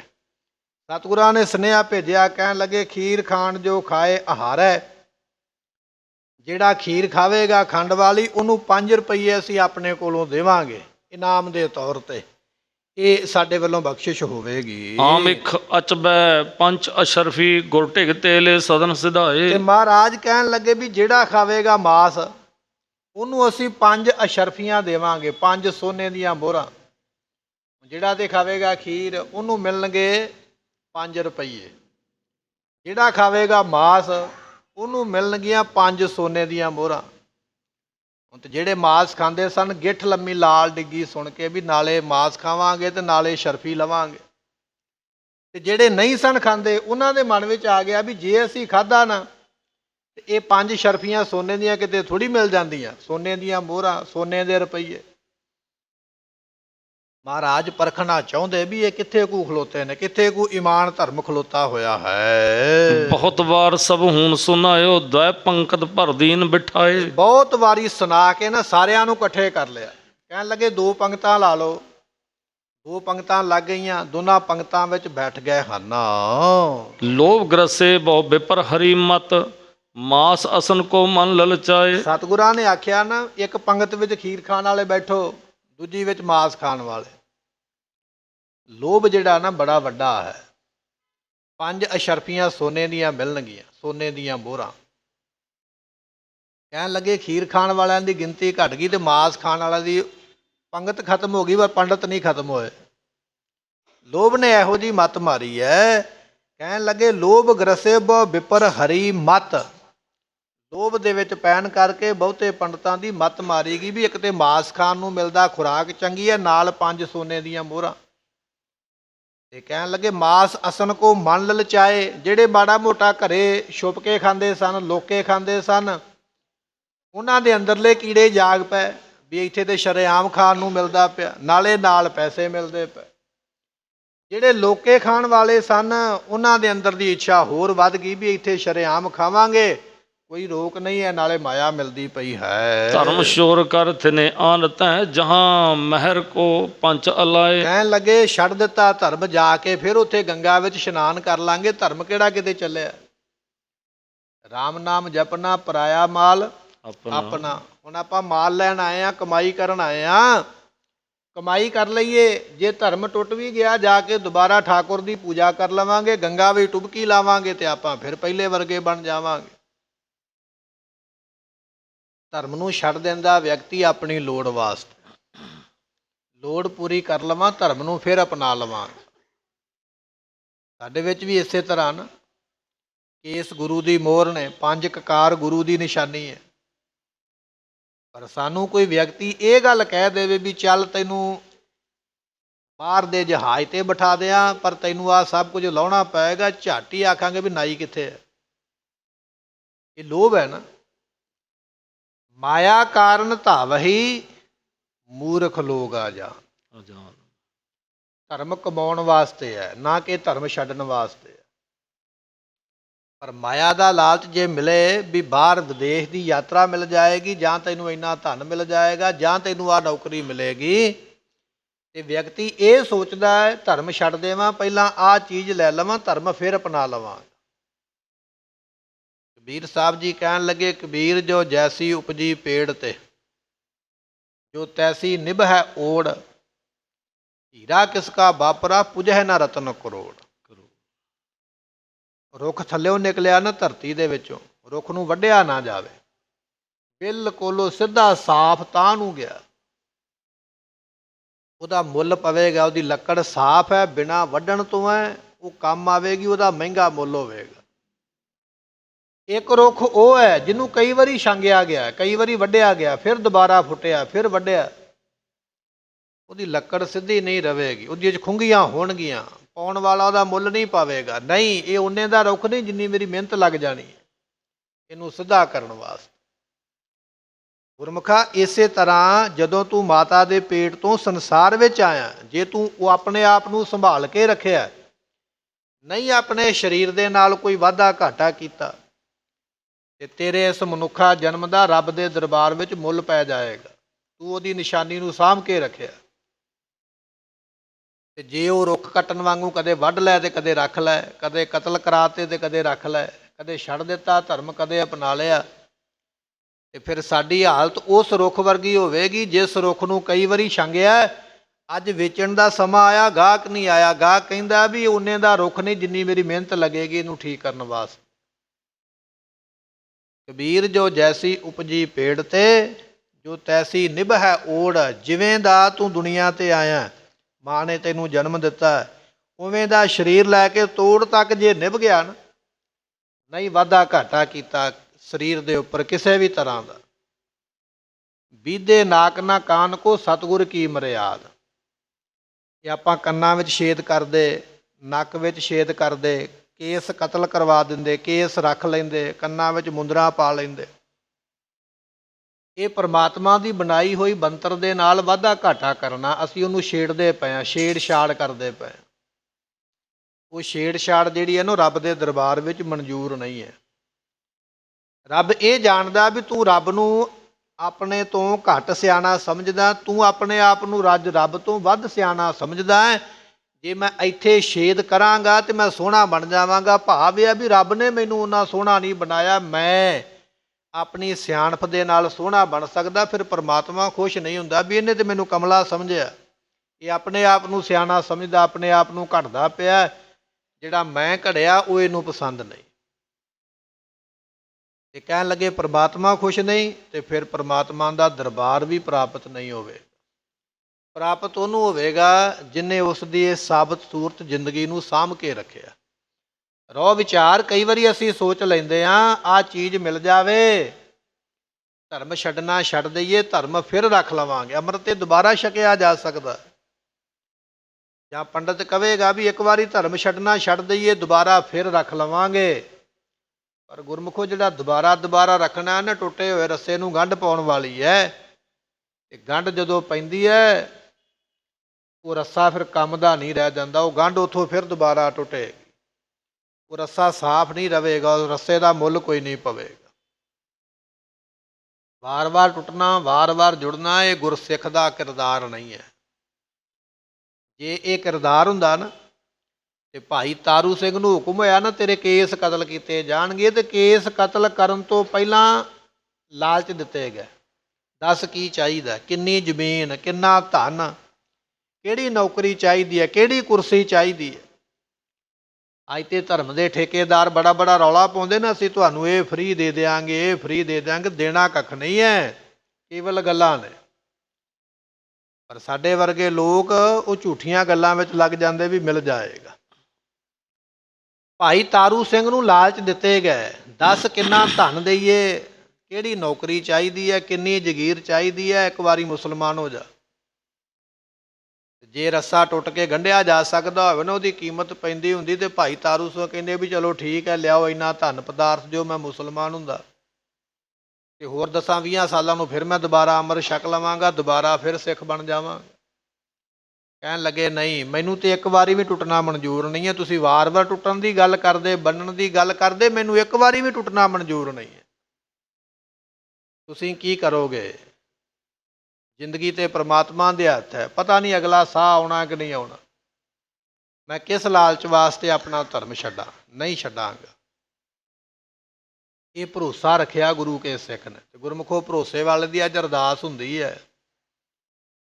ਜਿਨ੍ਹਾਂ ਸਿੱਖ ਸਿੱਖਣੀਆਂ ਨੇ, ਸਿੰਘ ਸਿੰਘਣੀਆਂ ਨੇ ਧਰਮ ਹੇਤ ਸੀਸ ਦਿੱਤੇ, ਬੰਦ ਕਟਾਏ ਖੋਪਰੀਆਂ ਲੋਹਾਈਆਂ। ਯਾਦ ਤਾਂ ਹੀ ਕਰਦੇ ਹਨ। ਤੇ ਜੇ ਆਪਣੇ ਨੀਵਾਂ ਜੀਵਨ ਹੋ ਜਾਂਦਾ ਵੀ ਚਲੋ ਕੋਈ ਨਹੀਂ, ਇੱਕ ਨਹੀਂ ਲੈ ਲਓ, ਦੁਬਾਰਾ ਫਿਰ ਬਣ ਜਾਵਾਂਗੇ, ਤੇ ਫਿਰ ਉਹਦਾ ਜ਼ਿਕਰ ਕੋਈ ਨਹੀਂ ਸੀ ਆਉਣਾ। ਤਸਵੀਰ ਉਹਨਾਂ ਦੀ ਵਿਕਦੀ ਹੈ, ਅਰਦਾਸ ਉਹਨਾਂ ਦੀ ਹੁੰਦੀ ਹੈ ਜਿਨ੍ਹਾਂ ਦਾ ਜ਼ਮੀਰ ਨਹੀਂ ਵਿਕਿਆ। ਜਿਨ੍ਹਾਂ ਦਾ ਜ਼ਮੀਰ ਵਿਕ ਜਾਂਦਾ, ਨਾ ਤਸਵੀਰ ਵਿਕਦੀ ਹੈ, ਨਾ ਹੀ ਉਹਨਾਂ ਦਾ ਨਾਮ ਕੋਈ ਦੁਨੀਆ ਤੇ ਸੁਣਨਾ ਪਸੰਦ ਕਰਦਾ। ਇਹ ਅਮਲੀ ਜੀਵਨ ਹੈ ਗੁਰੂ ਕੇ ਸਿੱਖ ਦਾ। ਸਰੀਰ ਦੇ ਨਾਲ ਵਾਧਾ ਘਾਟਾ ਕੋਈ ਨਾ ਕਰੇ, ਸਾਂਭ ਕੇ ਰੱਖੇ। ਪਰ ਜੇ ਅਸੀਂ ਇਹ ਸਿਆਣਪ ਰੱਖ ਲਈਏ ਨਾ ਵੀ ਇੱਕ ਵਾਰੀ ਛੱਡ ਦਈਏ, ਦੁਬਾਰਾ ਫਿਰ ਅਪਣਾ ਲਵਾਂਗੇ, ਨਹੀਂ, ਉਹ ਗੱਲ ਨਹੀਂ ਬਣਨੀ। ਭਾਵੇਂ ਤੂੰ ਆਪਣੇ ਆਪ ਨੂੰ ਕਿੰਨੇ ਮਰਜ਼ੀ ਦਿਲਾਸੇ ਦੇਈ ਚੱਲ, ਕਿੰਨੀਆਂ ਮਰਜ਼ੀ ਆਪਣੇ ਆਪ ਨੂੰ ਉਦਾਹਰਨਾਂ ਦੇਈ ਚੱਲ, ਫਲਾਣੇ ਨਾਲ ਇਹ ਹੋਇਆ, ਉਹਦੇ ਨਾਲ ਇਹ ਹੋਇਆ, ਉਹ ਤੇ ਕੇਵਲ ਮਨ ਨੂੰ ਧਰਵਾਸਾ ਦਿੰਦਾ ਪਿਆ, ਉਹਦਾ ਫਾਇਦਾ ਕੋਈ ਨਹੀਂ ਹੈ। ਜਦੋਂ ਰੱਬ ਇਨਸਾਫ ਦੀ ਤਕੜੀ ਵਿੱਚ ਪਾ ਕੇ ਤੋਲੇਗਾ ਨਾ, ਉੱਥੇ ਤੂੰ ਹੌਲਾ ਗਿਣਿਆ ਜਾਏਗਾ, ਉੱਥੇ ਤੂੰ ਭਾਰੀ ਨਹੀਂ ਹੋਵੇਗਾ। ਪਰ ਲਾਲਚ ਜਿਹੜਾ ਵੱਡਿਆਂ ਵੱਡਿਆਂ ਦਾ ਧਰਮ ਛੁਡਾ ਦਿੰਦਾ, ਜਿਹੜੇ ਆਪਣੇ ਆਪ ਨੂੰ ਬੜੇ ਤੁਰਮ ਖਾਨ ਕਹਿਣ ਵਾਲੇ ਨਾ, ਉਹ ਵੀ ਧਰਮ ਛੱਡ ਬੈਠਦੇ ਜਦੋਂ ਲਾਲਚ ਪੈਂਦਾ। ਲਾਲਚ ਦੀ ਬੁਰਕੀ ਇਹੋ ਜਿਹੀ ਹੈ। ਸਤਿਗੁਰੂ ਪਾਤਸ਼ਾਹ ਨੇ ਇਹਨਾਂ ਵਾਸਤੇ ਕਈ ਤਰ੍ਹਾਂ ਦੇ ਭੋਜਨ ਬਣਾਏ, ਕਈ ਤਰ੍ਹਾਂ ਦੇ ਵਿਦਵਾਨ ਸੱਦੇ। ਦਾਅਵਾ ਕਰਦੇ ਨੇ ਅਸੀਂ ਇੰਨੇ ਮੰਤਰਾਂ ਨੂੰ ਪੜ੍ਹਦੇ ਹਾਂ, ਇੰਨੇ ਮੰਤਰ ਜ਼ੁਬਾਨੀ ਯਾਦ ਨੇ ਸਾਨੂੰ, ਇੰਨੇ ਗ੍ਰੰਥ ਜ਼ੁਬਾਨੀ ਯਾਦ ਨੇ, ਸਾਨੂੰ ਧਰਮ ਦਾ ਬੜਾ ਗਿਆਨ ਹੈ। ਜਦੋਂ ਐਸੇ ਗਿਆਨੀ ਪੁਰਸ਼ ਆਏ ਤੇ ਮਹਾਰਾਜ ਕਹਿਣ ਲੱਗੇ 5 ਰੁਪਈਏ ਉਹਨੂੰ ਦੇਵਾਂਗੇ ਜਿਹੜਾ ਖੀਰ ਖਾਵੇਗਾ, ਤੇ 5 ਮੋਹਰਾਂ ਉਹਨੂੰ ਦੇਵਾਂਗੇ ਜਿਹੜਾ ਮਾਸ ਖਾਵੇਗਾ। ਜਦੋਂ 5 ਮੋਹਰਾਂ ਦਾ ਨਾਮ ਸੁਣਿਆ ਤੇ ਖੀਰ ਵਾਲੇ ਪਾਸੇ ਤੇ ਕੋਈ ਬੈਠਾ, ਪਰ ਮਾਸ ਵਾਲੇ ਪਾਸੇ ਸਾਰੇ ਹੀ ਬਹਿ ਗਏ। ਸਤਿਗੁਰੂ ਪਰਖ ਕਰਨੀ ਚਾਹੁੰਦੇ ਵੀ ਇਹ ਧਰਮ ਦੇ ਵਿੱਚ ਜਿਨ੍ਹਾਂ ਨੇ ਸਾਡੇ ਵਾਸਤੇ ਮੰਤਰ ਪੜ੍ਹਨਾ, ਉਹ ਧਰਮ ਦੇ ਵਿੱਚ ਆਪ ਕਿੰਨੇ ਕੁ ਪੱਕੇ ਨੇ। ਜੇ ਆਪ ਪੱਕਾ ਹੋਵੇਗਾ ਤਾਂ ਹੀ ਦੂਜੇ ਦਾ ਭਲਾ ਕਰੇਗਾ ਨਾ। ਅਫਗਾਨੀ ਜਦੋਂ ਹਿੰਦੁਸਤਾਨ ਦੀਆਂ ਬਹੁ ਬੇਟੀਆਂ ਚੁੱਕ ਕੇ ਲੈ ਕੇ ਗਏ ਨਾ, ਤੇ ਸਿੱਖਾਂ ਨੇ ਛੁਡਾ ਕੇ ਲਿਆਂਦੀਆਂ। ਜਦੋਂ ਬਹੁ ਬੇਟੀਆਂ ਨੂੰ ਛੁਡਾਇਆ ਤੇ ਉਹਨਾਂ ਦੇ ਪਿੰਡਾਂ ਵਿੱਚ ਵਾਪਸ ਕਰਨ ਚਲੇ ਗਿਆ ਵੀ ਆ ਤੁਹਾਡੀਆਂ ਧੀਆਂ ਭਾਈ ਉਹ ਲੈ ਗਏ ਸੀ ਮੁਗਲ ਚੁੱਕੇ, ਤੇ ਅਸੀਂ ਛੁਡਾ ਕੇ ਦੇ ਚੱਲੇ ਹਾਂ, ਆਪਣੀਆਂ ਧੀਆਂ ਸਾਂਭ ਲਓ। ਜਦੋਂ ਜਰਵਾਣਿਆਂ ਨੇ ਧੀਆਂ ਚੁੱਕੀਆਂ, ਉਦੋਂ ਇਹ ਲੋਕ ਬੋਲੇ ਨਹੀਂ, ਡਰ ਗਏ ਵੀ ਜਾਨ ਬਚਾਈਏ, ਧੀ ਜਾਂਦੀ ਹੈ ਜਾਵੇ। ਜਦੋਂ ਵਾਪਸ ਆਈਆਂ ਤੇ ਧਰਮ ਅੱਗੇ ਕਰ ਦਿੱਤਾ, ਕਹਿਣ ਲੱਗੇ ਨਾ ਜੀ ਇਹ ਨਹੀਂ ਹੁਣ ਰੱਖੀਆਂ ਜਾਣਗੀਆਂ, ਤੇ ਧਰਮ ਤੋਂ ਭ੍ਰਿਸ਼ਟ ਹੋ ਗਈਆਂ, ਤੇ ਮੁਸਲਿਆਂ ਨਾਲ ਚਲੇ ਗਈਆਂ, ਮੁਗਲਾਂ ਨਾਲ ਚਲੇ ਗਈਆਂ, ਸਾਡੇ ਘਰਾਂ 'ਚ ਨਹੀਂ ਰਹਿ ਸਕਦੀ। ਤੇ ਗੁਰੂ ਕਿਹਾ ਸਿੱਖਾਂ ਨੇ ਆਖਿਆ ਵੀ ਇਹ ਕਿਹੜਾ ਆਪਣੇ ਆਪ ਗਈਆਂ, ਧੱਕੋ ਜੋਰੀ ਅਗਲਾ ਚੁੱਕ ਕੇ ਲੈ ਗਿਆ, ਇਹਨਾਂ ਦਾ ਨਹੀਂ ਜ਼ੋਰ ਚੱਲਿਆ ਤੇ ਅਸੀਂ ਛੁਡਾ ਕੇ ਲੈ ਆਂਦੀਆਂ, ਇਹ ਆਪਣੀ ਮਰਜ਼ੀ ਨਾਲ ਨਹੀਂ ਗਈਆਂ। ਨਹੀਂ ਜੀ ਇਹ ਭ੍ਰਿਸ਼ਟ ਹੋ ਗਈਆਂ ਨੇ, ਇਹ ਹੁਣ ਰੱਖੀਆਂ ਨਹੀਂ ਜਾ ਸਕਦੀਆਂ। ਤੇ ਸਿੱਖ ਨੇ ਪੁੱਛਿਆ, ਕਹਿਣ ਲੱਗਾ ਜੀ ਫਿਰ ਇਹਦਾ ਕੋਈ ਉਪਾਅ ਤੇ ਹੋਵੇਗਾ ਨਾ, ਤੁਹਾਡੇ ਕੋਲ ਇੰਨੇ ਗ੍ਰੰਥ ਨੇ, ਕੋਈ ਉਪਾਅ ਕਰੋ, ਉਪਾਅ ਦੇ ਨਾਲ ਇਹਨਾਂ ਨੂੰ ਸ਼ੁੱਧ ਕਰਕੇ ਤੇ ਆਪਣੇ ਘਰ ਰੱਖ ਲਓ। ਕਹਿਣ ਲੱਗੇ ਵੀ ਇੱਕ ਉਪਾਅ ਹੋ ਸਕਦਾ। ਉਪਾਅ ਕੀ ਹੈ? ਲੱਕੜਾਂ ਦਾ ਢੇਰ ਲਾਵਾਂਗੇ ਵੱਡਾ ਸਾਰਾ, ਸੁੱਕੀਆਂ ਲੱਕੜਾਂ ਢੇਰ ਲਾ ਦਿਆਂਗੇ ਵੱਡਾ ਕੋਠੇ ਜਿੱਡਾ, ਉਹਨਾਂ ਲੱਕੜਾਂ ਦੇ ਉੱਪਰ ਘਿਓ ਪਾਵਾਂਗੇ, ਉਹ ਘਿਓ ਵਾਲੀਆਂ ਲੱਕੜਾਂ ਦੇ ਉੱਪਰ ਇਹਨਾਂ ਕੁੜੀਆਂ ਨੂੰ ਬਿਠਾਵਾਂਗੇ, ਤੇ ਥੱਲੇ ਉਹਨਾਂ ਲੱਕੜਾਂ ਨੂੰ ਅੱਗ ਲਾਵਾਂਗੇ। ਤੇ ਸਿੱਖ ਹੈਰਾਨ ਹੋ ਗਿਆ, ਕਹਿਣ ਲੱਗਾ ਵੀ ਜਦੋਂ ਲੱਕੜਾਂ ਇਕੱਠੀਆਂ ਕਰਾਂਗੇ, ਉਹਦੇ ਤੇ ਘਿਓ ਪਾਵਾਂਗੇ, ਤੇ ਫਿਰ ਉਹਨੂੰ ਅੱਗ ਲਾਵਾਂਗੇ, ਤੇ ਮਗਰ ਬਚੇਗਾ ਕੀ? ਨਾ ਲੱਕੜ ਬਚੇਗੀ, ਨਾ ਲੜਕੀਆਂ ਬਚਣਗੀਆਂ, ਤੇ ਸੜ ਜਾਣਗੀਆਂ। ਇਹ ਉਪਾਅ ਕਾਹਦਾ ਹੋਇਆ? ਬੜਾ ਸਿਆਣਾ ਪੰਡਤ ਅੱਗੇ ਵਧਿਆ, ਕਹਿਣ ਲੱਗਾ ਜੀ ਅਸੀਂ ਮੰਤਰਾਂ ਦਾ ਜਾਪ ਕਰਾਂਗੇ, ਜੇ ਤੇ ਮੰਤਰਾਂ ਵਿੱਚ ਤਾਕਤ ਹੋਈ ਔਰ ਇਹਨਾਂ ਕੁੜੀਆਂ ਦੇ ਮਨ ਸ਼ੁੱਧ ਹੋਏ, ਮੈਲੀਆਂ ਨਾ ਹੋਈਆਂ, ਜੀਵਨ ਨਾ ਇਹਨਾਂ ਦੇ ਡਿੱਗੇ ਹੋਏ, ਤੇ ਫਿਰ ਇਹ ਉਸ ਲੱਕੜਾਂ ਦੀ ਅੱਗ ਤੋਂ ਬਚ ਜਾਣਗੇ। ਤੇ ਜੇ ਸੜ ਗਈਆਂ, ਫਿਰ ਅਸੀਂ ਸਮਝਾਂਗੇ ਵੀ ਇਹਨਾਂ ਦਾ ਧਰਮ ਭ੍ਰਿਸ਼ਟ ਹੋ ਗਿਆ ਸੀ, ਇਹ ਤਾਂ ਮਰ ਗਏ। ਤੇ ਗੁਰੂ ਕਾ ਸਿੱਖ ਮਹਾਰਾਜ ਦਾ ਬਚਨ ਹੈ ਨਾ ਉਹ ਮਰੇ ਨਾ ਠਾਗੇ ਜਾਹੇ ਜਿਨ ਕੈ ਰਾਮ ਵਸੈ ਮਨ ਮਾਹਿ। ਗੁਰੂ ਕਾ ਸਿੱਖ ਕਹਿਣ ਲੱਗਾ ਵੀ ਸਾਨੂੰ ਸ਼ਰਤ ਮਨਜ਼ੂਰ ਹੈ, ਲਿਆਓ ਲੱਕੜਾਂ ਦਾ ਢੇਰ ਲਾਓ। ਲਾਇਆ ਗਿਆ, ਘਿਓ ਪਾਇਆ ਗਿਆ, ਲੜਕੀਆਂ ਨੂੰ ਉੱਪਰ ਬਿਠਾਇਆ ਗਿਆ। ਜਦੋਂ ਅੱਗ ਲਾਉਣ ਲੱਗੇ, ਉਹ ਕਹਿਣ ਲੱਗਾ ਖੜ ਜਾਓ, ਅੱਗ ਬਾਅਦ ਚ ਲਾਇਓ, ਹੁਣ ਮੇਰਾ ਵੀ ਇੱਕ ਜਿਹੜਾ ਫੈਸਲਾ ਉਹ ਵੀ ਸੁਣੋ। ਤੇ ਗੁਰੂ ਕੇ ਸਿੱਖ ਨੇ ਤਲਵਾਰ ਕੱਢ ਲਈ ਨੰਗੀ ਬਾਹਰ, ਕਹਿਣ ਲੱਗਾ ਵੀ ਜਿੰਨੇ ਪੰਡਤਾਂ ਨੇ ਇਹਨਾਂ ਲੜਕੀਆਂ ਨੂੰ ਬਚਾਉਣ ਵਾਸਤੇ ਮੰਤਰ ਪੜ੍ਹਨਾ, ਸਾਰੇ ਜਾਣੇ ਮੰਤਰ ਪੜ੍ਹੋ, ਮੈਂ ਤੁਹਾਡੀ ਧੌਣ ਦੇ ਉੱਪਰ ਤਲਵਾਰ ਦਾ ਵਾਰ ਕਰਾਂਗਾ। ਜਿਹਦਾ ਮੰਤਰ ਮੇਰੀ ਤਲਵਾਰ ਤੋਂ ਤੁਹਾਨੂੰ ਬਚਾ ਗਿਆ, ਉਹ ਪੰਡਤ ਇਹਨਾਂ ਦੇ ਮੰਤਰ ਪੜ੍ਹੇਗਾ। ਜੇ ਤੁਸੀਂ ਆਪਣੇ ਆਪ ਨੂੰ ਨਾ ਬਚਾ ਸਕੇ, ਫਿਰ ਮੈਂ ਸਮਝਾਂਗਾ ਵੀ ਤੁਹਾਡਾ ਵੀ ਧਰਮ ਨਹੀਂ, ਤੁਸੀਂ ਵੀ ਭ੍ਰਿਸ਼ਟ ਹੋ ਚੁੱਕੇ ਹੋ। ਕਿਉਂਕਿ ਤੁਸੀਂ ਤੇ ਆਪਣੇ ਆਪ ਨੂੰ ਸੁੱਚੇ ਮੰਨਦੇ ਹੋ ਨਾ, ਸਾਫ਼ ਮੰਨਦੇ ਹੋ, ਧਰਮੀ ਮੰਨਦੇ ਹੋ ਵੀ ਅਸੀਂ ਧਰਮ ਕਮਾਇਆ। ਧਰਮ ਕਮਾਉਣ ਵਾਲਿਓ, ਪਹਿਲਾਂ ਤੁਸੀਂ ਮੰਤਰ ਪੜ੍ਹੋ, ਮੈਂ ਤੁਹਾਡੀ ਗਰਦਨ ਤੇ ਤਲਵਾਰ ਚਲਾਵਾਂਗਾ। ਜੇ ਤੇ ਤੁਸੀਂ ਮੰਤਰ ਪੜ੍ਹ ਕੇ ਗਏ ਬਾਅਦ 'ਚ, ਤੇ ਮੈਂ ਸਮਝਾਂਗਾ ਵੀ ਇਹ ਧਰਮੀ ਬੰਦਾ ਹੈ। ਉਹ ਬੰਦਾ ਫਿਰ ਇਹਨਾਂ ਲੜਕੀਆਂ ਨੂੰ ਬਚਾਉਣ ਵਾਸਤੇ ਮੰਤਰ ਪੜ੍ਹੇਗਾ, ਤੇ ਜਿਹੜਾ ਮਰ ਗਿਆ ਉਹਨੇ ਫਿਰ ਮੰਤਰ ਕਾਹਦਾ ਪੜ੍ਹਨਾ, ਉਹਦਾ ਤੇ ਫਿਰ ਅਸੀਂ ਬਾਅਦ 'ਚ ਆਪੇ ਪੜ੍ਹ ਲਵਾਂਗੇ। ਜਦੋਂ ਇਹ ਗੱਲ ਕਹੀ ਨਾ, ਤਾਂ ਸਾਰੇ ਜਿਹੜੇ ਮੰਤਰ ਪੜ੍ਹਨ ਵਾਲੇ ਸਨ ਪੈਰਾਂ ਤੇ ਆ ਕੇ ਪੈ ਗਏ, ਕਹਿਣ ਲੱਗੇ ਨਹੀਂ ਆਹ ਪਰਖ ਸਾਡੇ ਕੋਲੋਂ ਪੂਰੀ ਨਹੀਂ ਆਉਣੀ। ਦੂਜੇ ਵਾਸਤੇ ਮੰਤਰ ਪੜ੍ਹਨਾ ਤੇ ਤੈਨੂੰ ਸ਼ੁੱਧ ਹੋਣ ਦਾ ਦੇਣਾ ਪਵੇਗਾ ਸਰਟੀਫਿਕੇਟ ਵੀ ਮੈਂ ਸ਼ੁੱਧ ਹਾਂ ਕਿ ਅਸ਼ੁੱਧ ਹਾਂ। ਪਰਖ ਚੋਂ ਉਤਰਨਾ ਪਵੇਗਾ। ਪਰ ਜਦੋਂ ਪਰਖ ਆਪਣੇ ਤੇ ਪਈ ਕਹਿਣ ਲੱਗੇ ਅਸੀਂ ਪਰਖ ਵਿੱਚ ਪੂਰੇ ਕੋਈ ਨਹੀਂ ਹੋਣਾ। ਚਰਨ ਫੜ ਲੈ ਕਹਿਣ ਲੱਗੇ ਜੇ ਆਪਣੇ ਆਪ ਨੂੰ ਬਚਾਉਣਾ ਚਾਹੁੰਦੇ ਹੋ ਅੱਗ ਦਾ ਜਿਹੜਾ ਤੁਸੀਂ ਪਖੰਡ ਕੀਤਾ ਢੇਰ ਦਾ ਘਿਓ ਦਾ ਇਹਨੂੰ ਪਰੇ ਕਰੋ। ਇਹ ਆਪਣੇ ਆਪ ਨਹੀਂ ਗਈਆਂ, ਤੁਹਾਡੇ ਘਰਾਂ 'ਚੋਂ ਚੁੱਕ ਕੇ ਲੈ ਕੇ ਗਏ। ਜੇ ਤੁਹਾਡੇ ਵਿੱਚ ਇੰਨੀ ਅਣਖ ਸੀ ਤੇ ਉਦੋਂ ਮਰ ਜਾਂਦੇ ਇਹਨਾਂ ਦੇ ਵਾਸਤੇ ਤੇ ਫਿਰ ਤੇ ਪ੍ਰਵਾਨਗੀ ਸੀ। ਉਸ ਵੇਲੇ ਤੁਸੀਂ ਖੁੱਡਾਂ 'ਚ ਵੜ ਗਏ। ਇਹ ਚੁੱਕੀਆਂ ਗਈਆਂ ਵਿਚਾਰੀਆਂ, ਇਹਨਾਂ ਨੂੰ ਅਸੀਂ ਛੁਡਾ ਕੇ ਲਿਆਂਦਾ। ਹੁਣ ਤੁਸੀਂ ਕਈ ਤਰ੍ਹਾਂ ਦੇ ਬਹਾਨੇ ਲਾਉਂਦੇ ਹੋ। ਬਹਾਨੇ ਹੁਣ ਨਹੀਂ ਚੱਲਣਗੇ। ਜੇ ਇਹੋ ਹੀ ਮੰਤਰਾਂ ਦੀ ਸ਼ਕਤੀ ਦਾ ਤੁਸੀਂ ਤਜਰਬਾ ਰੱਖਦੇ ਹੋ ਫਿਰ ਮੰਤਰ ਪੜ੍ਹੋ ਤੇ ਮੇਰੀ ਤਲਵਾਰ ਤੋਂ ਬਚ ਕੇ ਵਿਖਾਓ ਕਿਹੜਾ ਬਚ ਸਕਦਾ। ਮਹਾਰਾਜ ਦਾ ਬਚਨ ਨਾ ਹੋਏ ਮਰੇ ਨਾ ਠਾਗੇ ਜਾਹੇ ਜਿਨ ਕੈ ਰਾਮ। ਹੋਰ ਕੋਈ ਹੁੰਦਾ ਨਾ ਆਪਣੇ ਵਰਗਾ ਤੇ ਉਹਨੇ ਕਹਿਣਾ ਸੀ ਚਲੋ ਠੀਕ ਹੈ ਜੋ ਤੁਸੀਂ ਕਰਦੇ ਹੋ। ਪਰ ਜਿਨ੍ਹਾਂ ਨੂੰ ਬਾਣੀ ਬਾਣੇ ਤੇ ਭਰੋਸਾ ਹੈ ਨਾ ਉਹ ਫਿਰ ਇਹਨਾਂ ਦੇ ਉੱਪਰ ਵਿਸ਼ਵਾਸ ਨਹੀਂ ਕਰਦੇ। ਪੰਡਤ ਆ ਗਿਆ ਇਕੱਠੇ ਹੋ ਕੇ। ਮਹਾਰਾਜ ਕਹਿਣ ਲੱਗੇ 5 ਮੋਹਰਾਂ ਸੋਨੇ ਦੀਆਂ ਮਾਸ ਖਾਓ, 5 ਮੋਹਰਾਂ 5 ਰੁਪਈਏ ਚਾਂਦੀ ਦੇ ਖੀਰ ਖਾ ਲਵੋ। ਬੈਠੇ ਨੇ ਮਾਸ ਖਾਣਿਆਂ ਵਾਲੇ ਪਾਸੇ। ਕਿਵੇਂ ਖਾਂਦੇ ਨੇ ਮਹਾਰਾਜ, ਕਿਵੇਂ ਪਰਖ ਕਰਦੇ ਨੇ, ਦੁੱਧ ਦਾ ਦੁੱਧ ਪਾਣੀ ਦਾ ਪਾਣੀ ਕਿਵੇਂ ਕਰਨਗੇ, ਕੱਲ੍ਹ ਦੇ ਦੀਵਾਨ ਵਿੱਚ ਸਰਵਣ ਕਰਾਂਗੇ। ਸਮੇਂ ਦੀ ਸਮਾਪਤੀ, ਭੁੱਲਾਂ ਦੀ ਮੁਆਫੀ, ਲੇਖਾ ਕਤਹਿ ਨ ਛੁਟੀਐ। ਬਖਸ਼ਨਹਾਰ ਬਖਸ਼ ਲੈ। ਵਾਹਿਗੁਰੂ ਜੀ ਕਾ ਖਾਲਸਾ, ਵਾਹਿਗੁਰੂ ਜੀ ਕੀ ਫਤਿਹ।